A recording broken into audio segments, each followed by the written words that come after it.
In the 2nd Battalion. It's a war veterans like Alexander remember all too well. 85, I think, yeah. A conflict the mighty Soviet Union expected to win with ease, but ended up losing to an invisible enemy. And when the commanding high-ranking officials began to discuss the problem, how to fight against the guerrilla formations, I think Chief of General Staff said that it would be impossible to fight in accordance with the demands of old field manuals and old army regulations.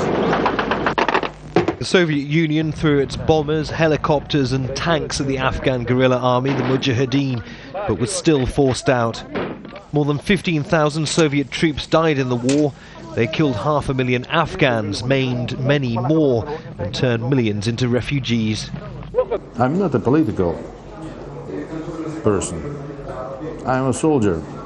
But it wasn't necessary to have such a great quantity of soldiers and officers to be killed in actions of Soviet army. And it was economically very hard for the Soviet Union, I think. War veterans meet annually in February to remember what many have called the Soviet Union's Vietnam.